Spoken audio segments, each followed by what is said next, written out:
Hello guys, कैसे हैं आप सब लोग। मैं आशा करता हूं कि आप सब लोग अच्छे होंगे, स्वस्थ होंगे। मैं बिल्कुल ठीक हूं। बीएससी सेकेंड ईयर की क्लास में हम चर्चा कर रहे थे। पिछले टॉपिक्स जो चर्चा कर चुके हैं वो हैं इलेक्ट्रॉनिक विन्यास, परमाणु एवं आयनिक आकार, आक्सीकरण अवस्था और मैग्नेटिक प्रॉपर्टी। इन टॉपिक्स के बारे में हम पिछली क्लासों में चर्चा कर चुके हैं, जो अपने यूनिट फर्स्ट के टॉपिक्स हैं। इसी क्रम में अपना जो अगला टॉपिक आता है वो है संक्रमण धातु संकुलों के रंग एवं स्पेक्ट्रम। देखो, संक्रमण धातु संकुल जो होते हैं वो रंग दर्शाते हैं। तो वो क्यों दर्शाते हैं, उनके स्पेक्ट्रम किस प्रकार से प्राप्त होते हैं, या कुछ संक्रमण तत्व जिनके संकुल यौगिक रंग प्रदर्शित नहीं करते हैं तो वो क्यों नहीं करते हैं, इस बारे में आज हम चर्चा करेंगे विस्तार से। तो सबसे पहले पॉइंट है अपना संक्रमण धातु संकुलों के रंग व स्पेक्ट्रम। संक्रमण धातु आयनों में अयुग्मित इलेक्ट्रॉन पाए जाते हैं, जिससे यह दृश्य क्षेत्र के प्रकाश का अवशोषण करके उत्तेजित हो जाते हैं, जिससे ये रंगीन कलर्ड दिखाई देते हैं। इन धातु आयनों संकुलों के रंग व स्पेक्ट्रम को हम निम्न दो प्रक्रियाओं द्वारा समझा सकते हैं, या निम्न दो बिंदुओं के द्वारा समझा सकते हैं। इसमें पहला जो बिंदु है आपका इनके रंगों की और स्पेक्ट्रम की व्याख्या करने में, वो है डीडी ट्रांजिशन या डीडी संक्रमण, और दूसरा जो बिंदु है वो है आपका चार्ज ट्रांसफर स्पेक्ट्रा, आवेश स्थानांतरण स्पेक्ट्रा। सब टॉपिक अपने जाने पहचाने हैं, सब हमने पढ़े हैं, पर दोबारा इनकी यहाँ आवश्यकता है तो हमें थोड़ा डिटेल से इनका अध्ययन करना पड़ेगा। तो पहला पॉइंट है आपका डीडी संक्रमण सिद्धांत या डीडी ट्रांजिशन थ्योरी। जब कोई धातु आयन पर लिगेंड आक्रमण करते हैं तो धातु आयन व लिगेंड के मध्य धातु लिगेंड बंध का निर्माण होता है। इस बंध का नाम क्या है बेटा? एमएल बॉन्ड भी इसे कहते हैं। कौन सा बॉन्ड? एमएल बॉन्ड कहा जाता है। जब लिगेंड धातु परमाणु पर आक्रमण करते हैं तो धातु के समान ऊर्जा वाले डी कक्षक दो भागों में विभाजित हो जाते हैं। जो धातु के समान ऊर्जा वाले कक्षक हैं वो दो भागों में विभाजित हो जाते हैं। वो दो कौन कौन से भाग हैं? T2G और EG। तो हमने कहा कि समान ऊर्जा वाले कक्षक दो भागों में विभाजित हो जाते हैं। हम जानते हैं कि डी उपकोष में 5 कक्षक पाए जाते हैं, जिनमें से 3 डी कक्षक T2G निम्न ऊर्जा वाले, जबकि शेष बचे हुए 2 कक्षक EG उच्च ऊर्जा वाले कक्षकों में विभाजित हो जाते हैं, जिन्हें हम निम्न चित्र द्वारा प्रदर्शित कर सकते हैं। देखो, इस डायग्राम में आप देखिए, ये आपके डी उपकोष में उपस्थित 5 कक्षक DXY, DYZ, DZX, DX2Y2 और DZ2। जब हम यहां पर लिगेंड आक्रमण करते हैं तो ये 2 भागों में विभाजित होते हैं, एक तो T2G, दूसरा EG।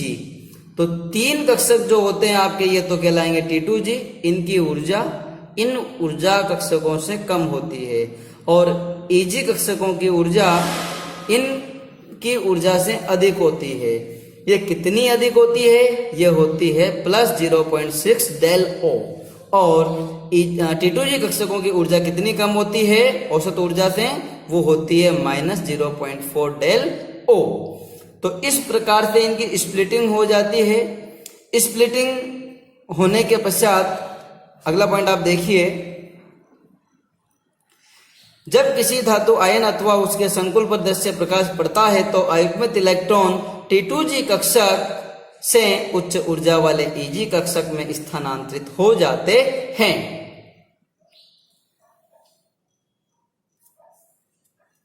अगला पॉइंट, EG कक्षकों की ऊर्जा अधिक होने के कारण यह अस्थायी होते हैं, जिसके परिणाम स्वरूप EG कक्षक में उपस्थित इलेक्ट्रॉन पुनः ऊर्जा का उत्सर्जन करते हुए T2G कक्षक में संक्रमण करता है तथा उत्सर्जित हुई ऊष्मा या ऊर्जा की मात्रा हमें प्रकाश विकिरणों के रूप में दिखाई देती है। उत्सर्जित होने वाली प्रकाश विकिरण उनकी तरंग दैर्घ्य के अनुसार रंग प्रदर्शित करती है जो हमें दिखाई देता है। क्लियर? अब देखो अगला अपना एक पॉइंट है, क्वेश्चन है, जो क्वेश्चन पूछा जाता है हमेशा एग्जाम में। क्वेश्चन है टाइटेनियम हेक्सा एक्वा +3 आयन संकुल में टाइटेनियम +3 ऑक्सीकरण अवस्था में होता है तथा यह संकुल गहरे बैंगनी रंग का होता है। क्यों? कारण स्पष्ट कीजिए। देखो आगे हम सोल्व करते हैं इसको। टाइटेनियम हेक्सा एक्वा +3 संकुल में टाइटेनियम +3 ऑक्सीकरण अवस्था में होता है जिसका इलेक्ट्रॉनिक विन्यास 3D1 होता है। क्या होता है इसका इलेक्ट्रॉनिक विन्यास? 3D1 होता है और यह इलेक्ट्रॉन 500 नैनोमीटर की तरंग दैर्घ्य को अवशोषित करता है जो हरे रंग की तरंग दैर्घ्य होती है और हरे रंग का पूरक रंग बैंगनी रंग होता है। यही कारण है कि टाइटेनियम +3 का जलीय विलयन हमें बैंगनी रंग का दिखाई देता है या बैंगनी रंग का होता है। देखो हम आगे इसमें एक्सप्लेन करते हैं इस एग्जाम्पल को। टाइटेनियम हेक्सा एक्वा +3 आयन में यहाँ पर टाइटेनियम की +3 ऑक्सीकरण अवस्था कैसे होती है, वैसे आपको निकालना मैंने बता रखा है पिछले वीडियोज में। जिसकी निकालनी उसे x मान लो। वाटर आपका जो लिगेंड है वो न्यूट्रल लिगेंड है तो 0 चार्ज इक्वल टू एंटाइटी पे चार्ज कितना है +3 तो इक्वल टू 3 तो x बराबर कितना आएगा 3। टाइटेनियम का एटॉमिक नंबर 22 होता है और इसका सामान्य इलेक्ट्रॉनिक कॉन्फ़िगरेशन होता है 3d2 4s2।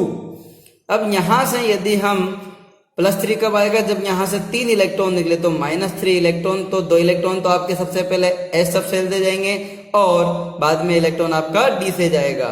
तो 3 इलेक्ट्रॉन निकलने के पश्चात आपका विन्यास क्या बचता है टाइटेनियम +3 का 3d1 4s0। ठीक है, आगे हम बात करते हैं इसको डायग्राम बनाकर समझाने की कि किस प्रकार से यहाँ dd संक्रमण होता है। देखिए आप यहाँ पर ये आपके पास समान ऊर्जा वाले 5 कक्षक, इसका इलेक्ट्रॉनिक विन्यास में d में कितने इलेक्ट्रॉन है? केवल 1 इलेक्ट्रॉन यहाँ पर है। अब ये जब लिगेंड का आक्रमण होगा किस पे? टाइटेनियम +3 आयन पर लिगेंड का आक्रमण होगा तो इन कक्षकों की स्प्लिटिंग होगी। स्प्लिटिंग होने के पश्चात 3 कक्षक तो निम्न ऊर्जा स्तर के जो T2G कहलाएंगे और 2 कक्षक Eg कक्षक कहलाएंगे, वो उच्च ऊर्जा वाले कक्षक होंगे। ठीक, अब हम इलेक्ट्रॉन का पुनः वितरण करते हैं कि 1 इलेक्ट्रॉन है तो इलेक्ट्रॉन कहाँ जाएगा? पहले निम्न ऊर्जा वाले कक्षकों में जाएगा। तो देखो यहाँ पर ये T2G के dxy में पहला इलेक्ट्रॉन भरा गया।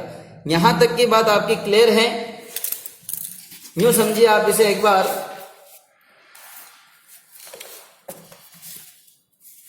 कि ये आपका हाफ डायग्राम है, इतना है ये स्प्लिटिंग होने के पश्चात और प्रकाश की अनुपस्थिति में आपका Eg और T2G में स्प्लिट हुआ और पहला इलेक्ट्रॉन आपका किसमें भरा गया? सिर्फ और सिर्फ T2G कक्षक में भरा गया। अब इसके पश्चात यहाँ प्रकाश की अनुपस्थिति और उसका इलेक्ट्रॉनिक विन्यास क्या हो गया? जो हमने फर्स्ट ईयर में लिखना बताया था मैंने आपको, T2G1 और Eg0। Eg में 1 इलेक्ट्रॉन है तो Eg0 और T2G में 1 है तो 1। अब हम बात करते हैं प्रकाश की उपस्थिति में, सनलाइट की उपस्थिति में कितने नैनोमीटर की तरंग दैर्घ्य? 500 नैनोमीटर की तरंग दैर्घ्य। तो प्रकाश की उपस्थिति में क्या करता है? जो निम्न ऊर्जा कक्षक में, निम्न ऊर्जा स्तर में जो इलेक्ट्रॉन है ये उत्तेजित होकर कहाँ चला गया? Eg कक्षक में। अब Eg कक्षक में गया ऊर्जा पाकर तो कहां से गया? ये dxy से किसमें गया? dx2y2 में। तो इलेक्ट्रॉन कहां से कहां गया? d से d में। इस कारण इस संक्रमण को हम कहते हैं dd संक्रमण या dd ट्रांजिशन। पर हम जानते हैं कि यहाँ इलेक्ट्रॉन आने के पश्चात यह उच्च ऊर्जा स्तर में है और उच्च ऊर्जा स्तर में होने के कारण ये अत्यधिक अस्थायी होता है और यहाँ से यह पुनः ऊर्जा का उत्सर्जन करता हुआ T2G कक्षकों में आता है और यहाँ से जो ऊर्जा का उत्सर्जन करता है वो हमें रंग के रूप में दिखाई देती है। जहां भी आप एग्जाम में इस डायग्राम को बनाओ, हमेशा चित्र लिख के नीचे या FIG लिख के उसका डायग्राम लिख के जरूर बताइएगा कि आपने डायग्राम किस चीज का बनाया है। आप यहाँ लिखिएगा टाइटेनियम हेक्सा एक्वा +3 आयन में DD संक्रमण इस प्रकार से होता है।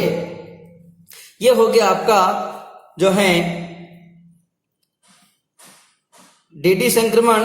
अब अगला जो पॉइंट है जिससे हम स्पेक्ट्रा को समझा सकते हैं, कलर स्पेक्ट्रा को इसके, वो है आपका नेक्स्ट पॉइंट आवेश स्थानांतरण स्पेक्ट्रा।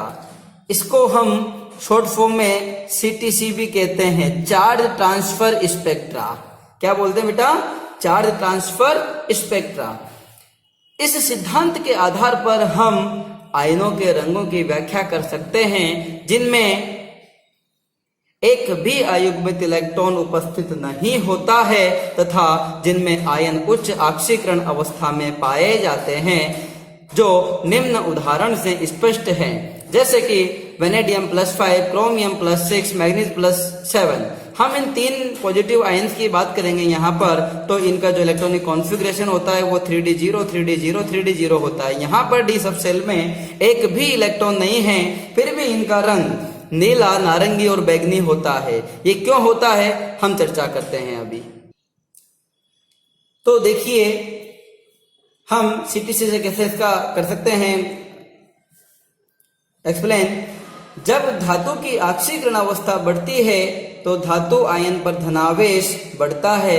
इस कारण से धातु आयन लिगेंड के ऋणावेश को अपनी ओर आकर्षित करता है तथा इस घटना में भी दृश्य प्रकाश का अवशोषण होता है और आवेश की मात्रा लिगेंड से धातु आयन की ओर स्थानांतरित हो जाती है, जिस कारण से संकुल रंगीन दिखाई देता है, संकुल कलर्ड दिखाई देते हैं।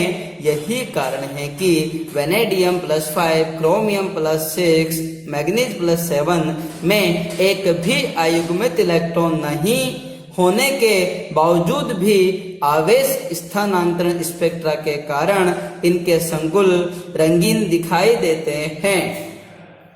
सिंपल सा कारण है, आप इसे आराम से समझा सकते हो, राइट। हम आगे बढ़ते हैं। बहुत अच्छा क्वेश्चन है, ये हमेशा पूछा जाने वाला क्वेश्चन है।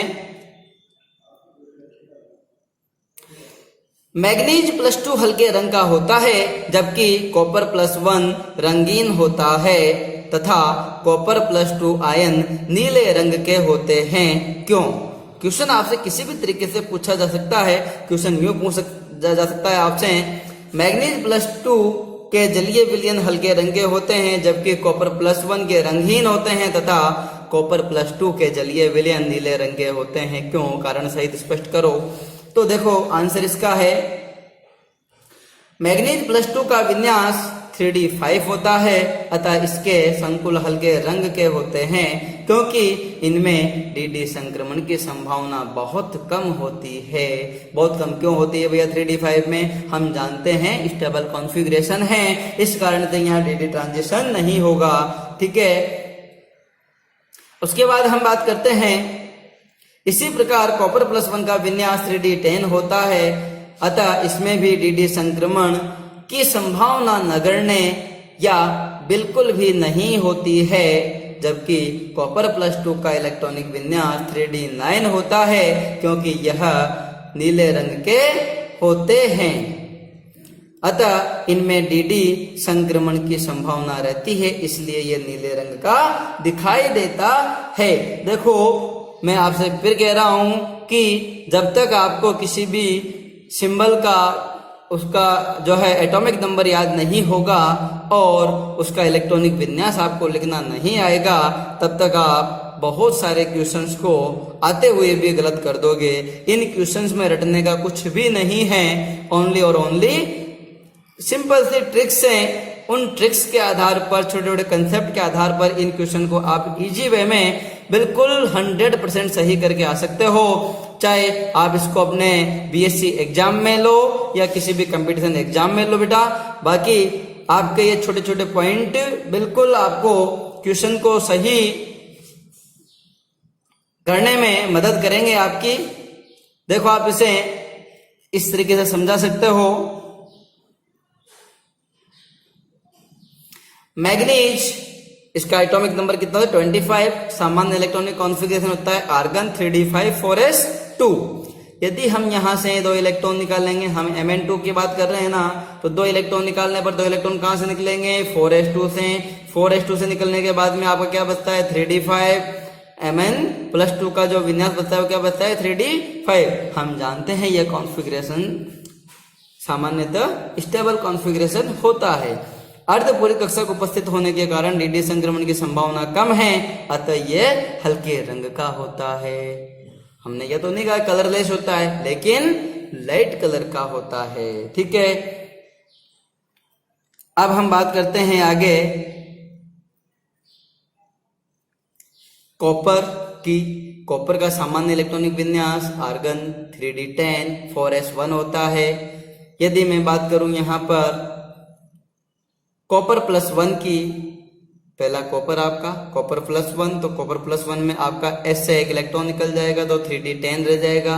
तो कॉपर +1 में डी संक्रमण की कोई संभावना नहीं है, अतः इसके संकुल रंगहीन होते हैं। कौन से होते हैं? कलरलेस होते हैं। यदि हम बात करें आगे, अगला पॉइंट आपका है कॉपर +2 की, तो एक और इलेक्ट्रॉन कहां से निकलेगा? यहां से D से निकलेगा, तो विन्यास क्या आ जाएगा आर्गन 3d9 4s0। क्या होगा 3d9 4s0। तो 3d में देखो बेटा 1 इलेक्ट्रॉन यहां पर आपका है। जब ये स्प्लिट होगा तो T2G में 6 इलेक्ट्रॉन होंगे और Eg में 3 इलेक्ट्रॉन होंगे, लेकिन आपके ऊपर एक रिक्तिका है, तो यहां से 1 इलेक्ट्रॉन आपका T2G से Eg में ट्रांजिस्ट हो सकता है। इसी कारण से कॉपर +2 में जो है डी संक्रमण के कारण इसके जो यौगिक हैं वो हमें नीले रंग के दिखाई देते हैं। तो यहाँ देखिए कॉपर +2 आयन के पास एक अयुग्मित इलेक्ट्रॉन उपस्थित हैं, जिसके कारण डी संक्रमण होने की संभावनाएं हैं। इसी कारण से ये अपना नीला रंग प्रदर्शित करता है। आज की क्लास के लिए इतना ही। यदि आपको मेरा वीडियो अच्छा लगा हो तो इसे लाइक कीजिए, शेयर कीजिए और मेरे चैनल को सब्सक्राइब जरूर कीजिएगा। धन्यवाद।